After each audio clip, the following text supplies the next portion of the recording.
सभी साथियों को नमस्कार। आज के इस वीडियो में हम बात करेंगे रेलवे ग्रुप डी एग्जाम 2025 के लिए इंपॉर्टेंट क्वेश्चनों के बारे में। जैसा कि आप सभी को पता है, रेलवे ग्रुप डी का एग्जाम जोरों शोरों से चल रहा है।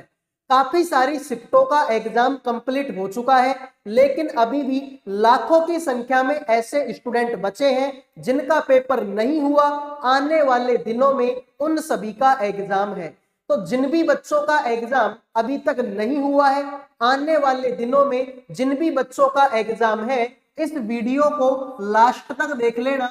आपको समझ में आ जाएगा कि किस तरह के क्वेश्चन आप लोगों से पूछे जा सकते हैं। तो सभी स्टूडेंट वीडियो को लाइक कर दो, चैनल को सब्सक्राइब कर दो भाई, और कुछ करो चाहे मत करो, वीडियो को लास्ट तक जरूर देख लेना। आ जाओ मेरे भाई, शुरू करते हैं। ध्यान से देखो, सवाल नंबर पहला आपके सामने है। तुम्हारे सामने है मेरे भाई 7 लड़कियां, जिनमें है A B C D E F और जी। एक सीधी पंक्ति में उत्तर दिशा की ओर मुंह करके बैठी है। फिर तुमसे बोला डी जो है सी के दाएं तीसरे स्थान पर बैठी है, जो बाएं से दूसरे स्थान पर बैठी है। ई जो है बी और सी की निकटतम पड़ोसी है, जी सी के बाएं बैठी है, ए दाएं छोर से दूसरे स्थान पर बैठी है। निम्नलिखित कथनों में से कौन सा कथन आपका सही है? बड़ा ही इंपॉर्टेंट सवाल है, दिलचस्प सवाल है। ध्यान से देखो, सबसे पहले तो एक सीधी लाइन बनाओ। कितनी लड़कियां हैं? 7। तो ये पहली लड़की, दूसरी, तीसरी, चौथी, पांचवी, छठी और ये हो गई 7वीं। 7 लड़की हो गई, ठीक है। तुमसे बोला है कि डी जो है सी के दाएं तीसरे स्थान पर, जो बाएं छोर से दूसरे स्थान पर। तो ये जो शब्द है ना, जो ये आता है इस वाले के लिए। तो जो बाएं छोर से दूसरे स्थान पर, तो बाएं से दूसरे स्थान पर कौन बैठा है मेरे भाई? सी बैठा है। फिर तुमसे बोला कि डी जो है सी के दाएं तीसरा है, तो सी के दाएं पहला, दूसरा, तीसरा, यहां पर कौन बैठा है? डी बैठा है। तुमसे आगे बोला कि जी जो है सी के बाएं बैठा है, तो सी के बाएं कौन बैठा है? जी बैठा है। तुमसे ये भी बोला कि जो ई है ना, ई बी और सी की पड़ोसी है, तो बी और सी की पड़ोसी कौन है मेरे भाई? ई है। आगे तुमसे बोला है ए दाएं छोर से दूसरे स्थान पर, तो दाएं से दूसरे पर कौन बैठा है? ए बैठा है। तो A B C D E F बच गया, एफ को तुम यहां बैठा। तो ध्यान से देखो भाई, सवाल की एक एक लाइन को ध्यान से देखो। तुमसे बोला था कि जो डी है वो सी के दाएं तीसरा है, तो सी का दायां पहला, दूसरा, तीसरा, हो गया डी, ठीक है। जो बाएं छोर से दूसरे पर है, तो बाएं छोर से दूसरे पर कौन हो गया? सी हो गया। फिर आगे बोला ई बी और सी का पड़ोसी है, बी और सी का पड़ोसी कौन है? ई है। फिर आगे तुमसे बोला कि जी सी के बाएं बैठा है, ठीक है भाई। जो सी जी है सी के बाएं बैठा है। तुमसे बोला ए दाएं छोर से दूसरा, दाएं से दूसरा कौन है? ए है। अब तुम देखो, एफ बाएं छोर पर बैठा है क्या? सर बाएं छोर पर तो जी बैठा है, इसका मतलब पहला ऑप्शन गलत। बी जो है डी और ए के बीच में है क्या? डी और ए के बीच में तो सर कोई भी नहीं है, फिर ये क्यों बोल रहे हैं कि बी है? इसका मतलब मेरे भाई ये ऑप्शन भी गलत है। एफ दाएं छोर पर बैठा है, तो बिल्कुल मेरे भाई दाएं छोर पर कौन बैठा है? एफ बैठा है। यही तुम्हारे सवाल का राइट आंसर है। तो जिन्होंने ऑप्शन सी आंसर दे दिया उनके मजे हो गए, बाकी सभी का ये सवाल गलत हो गया। जिन भी बच्चों को सवाल समझ में नहीं आया, वीडियो को थोड़ा पीछे लेके देख लेना, मैं गारंटी देता हूं आपको ये सवाल समझ में आ जाएगा। अब मैं एक ही सवाल को 4 बार रिपीट करूंगा, उतना टाइम आप लोगों के पास में नहीं है, क्योंकि एग्जाम सर पे बैठी हुई है, बैठ के डांस कर रही है भाई। अगले सवाल को देखते हैं। वीडियो में आगे बढ़ने से पहले जो भी student railway group D exam 2025 की तैयारी कर रहे हैं, आप सभी के लिए करंट अफेयर का, जीके का, रीजनिंग का और मैथ सब्जेक्ट का पीडीएफ तैयार कर दिया केवल 100 रुपए में। 100 रुपए में आपको करंट अफेयर भी मिलेगी, आपको जीके भी मिलेगी, रीजनिंग भी मिलेगी और मैथ भी मिलेगी। इन चारों सब्जेक्टों का कंप्लीट पीडीएफ आपको 100 रुपए में मिलेगा। अगर कोई बच्चा इस पीडीएफ को ध्यान से मन लगाकर पढ़ लेता है तो लगभग उसका सिलेक्शन पक्का है, क्योंकि मेरे भाई पीडीएफ में वैसे ही क्वेश्चन है जैसे क्वेश्चन आप लोगों से आपकी एग्जाम में पूछे जाएंगे। तो जिन भी बच्चों को ये पीडीएफ चाहिए, इन नंबरों पे व्हाट्सएप मैसेज करके केवल और केवल 100 रुपए में आप ये इंपोर्टेंट क्वेश्चनों का पीडीएफ ले सकते हो। इसमें आपको क्वेश्चन भी मिलेंगे और क्वेश्चनों का आंसर भी आपको इसी पीडीएफ में मिलेगा। तो मात्र 100 रुपए का पीडीएफ है। 100 रुपए कोई बहुत बड़ी बात नहीं है। अगर 100 रुपए के पीडीएफ से 10 क्वेश्चन भी तुमको एग्जाम में मिलते हैं तो अपने आप में बहुत बड़ी बात है। आओ मेरे भाई अगले सवाल पर बढ़ते हैं। देखिए, उस विकल्प का चयन करें जो तीसरे अक्षर समूह से उसी प्रकार संबंधित है जिस प्रकार दूसरा अक्षर समूह पहले अक्षर समूह से संबंधित है। मेरे भाई, मेरे दोस्त, मेरे सखा बंधु, इन दोनों के बीच में आपस में कोई संबंध है तो इसका संबंध बताओ किसके साथ में होगा। तो ध्यान से देखेंगे भाई, नंबरिंग दो इनकी। पीजी, पी आएगा 16 पर, जी आएगा 7 पर, डीएम, डी आएगा 4 पर, एम आएगा 13 पर। 16 में से 4 घटाऊंगा 13, सॉरी 16 में से 3 घटाऊंगा 13 और 7 में से 3 घटाऊंगा तो 4। सेम है भाई, जी आएगा 7 पर, ओ आएगा 15 पर। इसमें से 3 घटाऊंगा 4, इसमें से 3 घटाऊंगा 7। 7 नंबर पर जी और 4 नंबर पर डी, सॉरी 7, ठीक है भाई, सॉरी यार ये तो ओ है ना, ओ 15 पर आता है भाई, ठीक है। 15 में से 3 घटाएंगे तो 12 नंबर पर आएगा, 12 नंबर पर एल आता है तो एल डी। ठीक है भाई, फिर से देख लीजिए, मैं कंफ्यूज हो गया थोड़ा सा, ध्यान से देखो। जी आएगा 7 पर, ओ आएगा 15 पर, इसमें से 3 घटाएंगे 12, इसमें से 3, 12 नंबर पर एल, 4 नंबर पर डी। जिन्होंने एल डी आंसर दे दिया उनके मजे हैं, बाकी सभी का सवाल गलत हो गया। आओ मेरे भाई अगले सवाल पर बढ़ते हैं। देखो, दिए गए विकल्पों में से उस संख्या का चयन करें जो निम्नलिखित श्रृंखला में प्रश्नवाचक चिन्ह को प्रतिस्थापित कर सकती है। सभी बच्चे बताएंगे मेरे भाई इस सवाल का राइट आंसर क्या होगा। क्वेश्चन मार्क की जगह पर इनमें से कौन सा ऑप्शन आएगा। बड़ा ही अच्छा सवाल है, बेहतरीन सवाल है, दिलचस्प सवाल है। तो बताओ भाई इस सवाल का आंसर क्या होगा। और जिस दिन भी तुम पेपर देने जाओगे, जब भी पेपर देने जाओगे, इस तरीके के सवाल आपको देखने को मिलेंगे। काफी इंपॉर्टेंट सवाल है। तो भाई ध्यान से देखो, 85 में से अगर मैं 4 घटा दूं, सॉरी 1 घटा दूं तो 84 आएगा। 84 में अगर मेरे भाई मैं 8 जोड़ दूं तो 92 आएगा। 92 में से अगर मैं मेरे भाई कितना, 12 में से 5 गया तो 7, और यहाँ पर मेरे भाई 27 घटा दूं तो मेरे भाई 65 आएगा।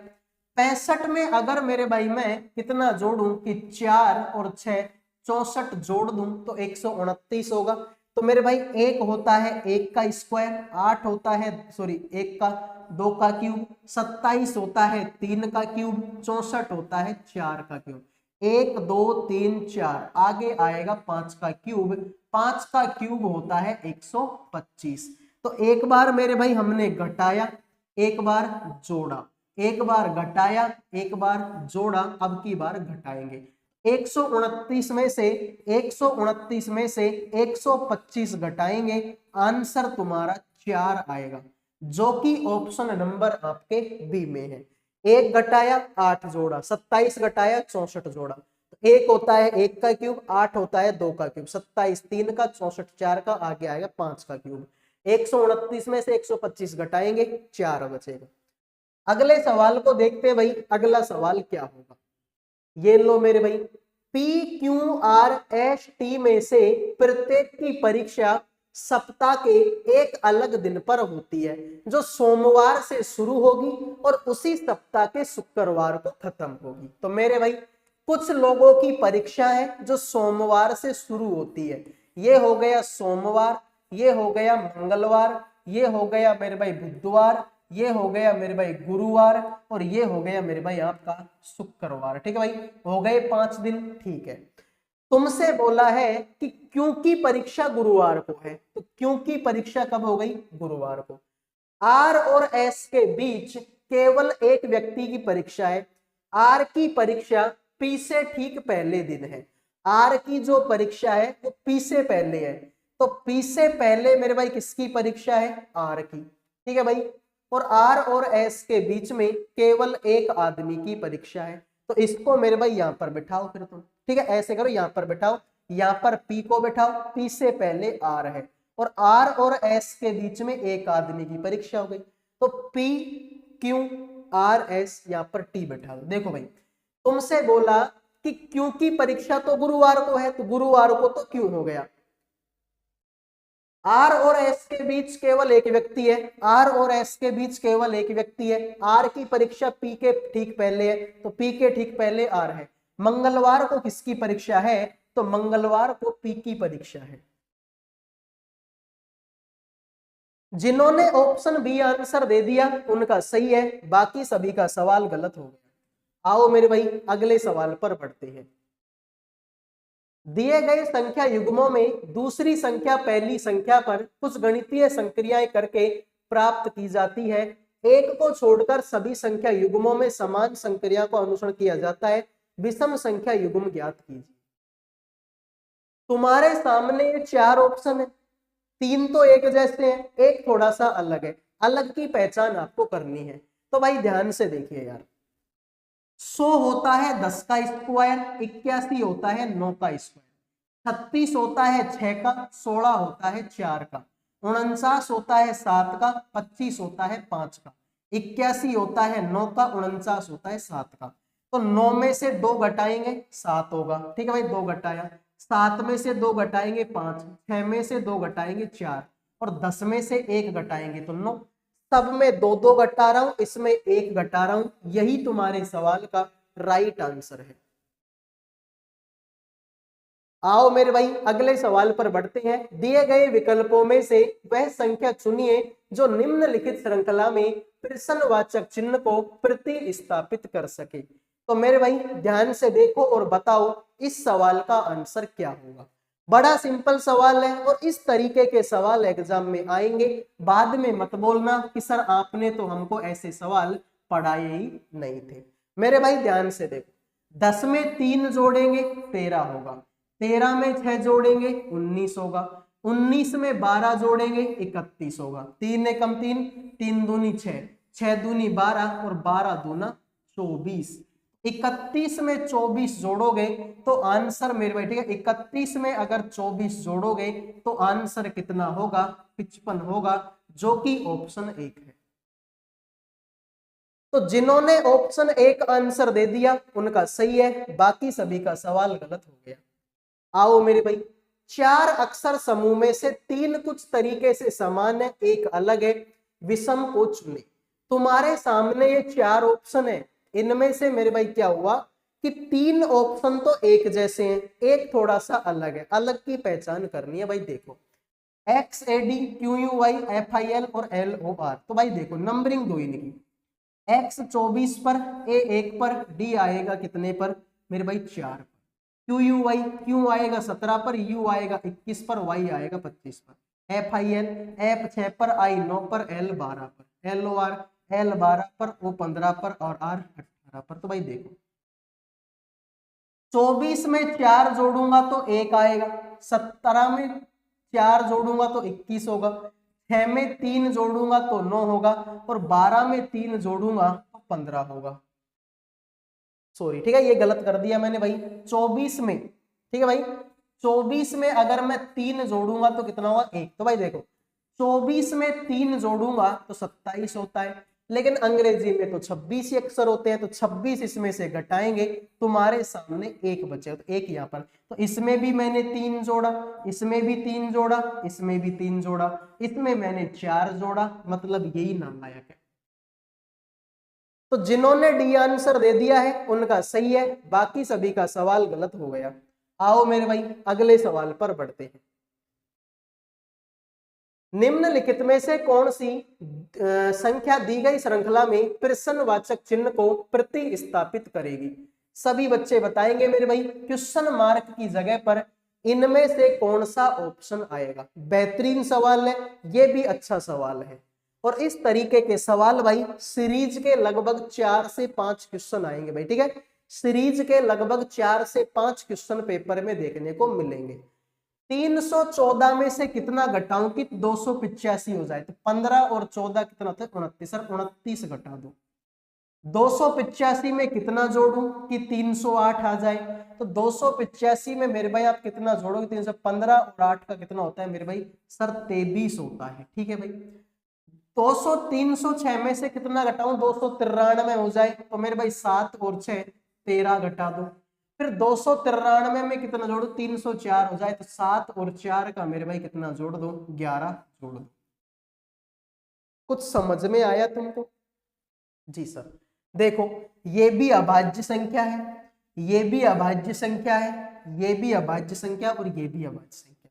अब 23 के पहले अभाज्य संख्या कौन सी आती है? देखो 22 में भाग जाता है, 21 में भी भाग जाता है, 20 में भी भाग जाता है, 19 में भाग नहीं जाता। तो यहां पर मेरे भाई क्या आएगा 19, क्योंकि एक बार माइनस एक बार प्लस तो एक बार माइनस। तो 308 में से कितना घटाओ 19 घटाओ, 18 में से 9 गया तो 9 बचेगा, 29 में से 1 गया तो 28 बचेगा, 289। यही तुम्हारे सवाल का राइट आंसर है। 29 भी अभाज्य संख्या, 23 भी अभाज्य संख्या और 19 भी अभाज्य संख्या। तो एक बार माइनस एक बार प्लस एक बार माइनस, 308 में से 19 घटाएंगे 289 आएगा। अगला देखो मेरे भाई सवाल क्या बोलता है, राकेश और रमन के घर एक 8 मंजिल इमारत में है, ठीक है भाई। राकेश और रमन के घर 8 मंजिल की इमारत में है। इमारत की सबसे निचली मंजिल का नंबर 1 है और सबसे ऊपर की मंजिल का नंबर 8 है। राकेश का घर रमन की मंजिल के ठीक ऊपर है। रमन को हर रोज अपने बेटे को पास के स्कूल छोड़ने के लिए 3 मंजिल नीचे जाना पड़ता है। तो राकेश किस मंजिल पर रहता है? ठीक है भाई, ध्यान से तुम्हारे सामने है 1 2 3 4 5 6 7 8 मंजिल है। तुमसे बोला है कि राकेश का घर रमन के मंजिल के ठीक ऊपर है। रमन को हर रोज अपने बेटे को स्कूल छोड़ने के लिए 3 मंजिल नीचे आना पड़ता है। तो मेरे भाई 1 मंजिल नीचे आएगा, दूसरी मंजिल 3 मंजिल उसको नीचे आना पड़ता है। तो यानी कि उसका घर यहाँ पर है। तो यहाँ पर अगर मेरे भाई रमन है तो राकेश का घर तो रमन के ऊपर है। तो रमन के ऊपर मेरे भाई किसका है? राकेश का है। ठीक है भाई, रमन के ऊपर राकेश का है। अरे यही तो बोला है कि रमन हर रोज अपने बेटे को स्कूल छोड़ने के लिए 3 मंजिल नीचे आता है। तो मेरे भाई 1 मंजिल ये उतरेगा, दूसरी मंजिल ये, तीसरी मंजिल, इसमें तो वो रहता ही है। तो जिसमें रहेगा उसको उतरने की क्या जरूरत है भाई? ठीक है भाई, 3 मंजिल उतर भाई, जिसमें रहते हैं उसको थोड़ी काउंट करते हैं। ठीक है, तो देखो 3 मंजिल नीचे उतरेगा कौन? रमन। और राकेश रमन के ऊपर रहते, रमन के ऊपर राकेश है। तो भाई राकेश किस मंजिल पर है? 5th फ्लोर पर है। तो जिन्होंने आंसर दे दिया 5 उसके मजे, बाकी सभी का गलत। आओ मेरे भाई, अंग्रेजी वर्णमाला क्रम के आधार पर दी गई श्रृंखला में प्रश्नवाचक चिन्ह के स्थान पर कौन सा अक्षर समूह आना चाहिए? तो मेरे भाई ध्यान से देखिए, बड़ा ही सिंपल सवाल है, ध्यान से देखो क्या होगा। V आएगा 22 पर, S आएगा 19 पर। कितना घटाया है? 3। तो 19 में से 3 घटाएंगे 16 और 16 नंबर पर P आता है। यही तुम्हारे सवाल का राइट आंसर। भाई P इसी में है और किसी में है ही नहीं। तो आगे आओ मेरे भाई, अगले सवाल पर बढ़ते हैं। ध्यान से देखो, दिए गए विकल्पों में से विषम अक्षर समूह वाला समूह बताओ कौन सा है? तुम्हारे सामने 4 ऑप्शन है भाई, इसमें से विषम आपको बताना है कौन सा है। तो देखो भाई यार, ये तो बड़ा ही सिंपल सवाल है, ध्यान से देखो। U और W, U 21 पर आएगा, W 23 पर। O Q, O 15 पर, Q 17 पर। I K, I 9 पर, K 11 पर। G E, G 7 पर, E 5 पर। 21 में 2 जोड़ेंगे 23, 15 में 2 जोड़ेंगे 17, 9 में 2 जोड़ेंगे 11 और 7 में से मेरे भाई 2 घटाएंगे तो 5। इसका मतलब यही तुम्हारा ऑप्शन क्या है? नालायक है। यही तुम्हारा विषम है। ठीक है भाई, तो ये थी आज की क्लास। उम्मीद करूंगा ये क्लास आपको पसंद आई होगी। पसंद आई है तो वीडियो को लाइक करो, चैनल को सब्सक्राइब करो। अगले वीडियो में मिलूंगा। जय हिंद, जय भारत।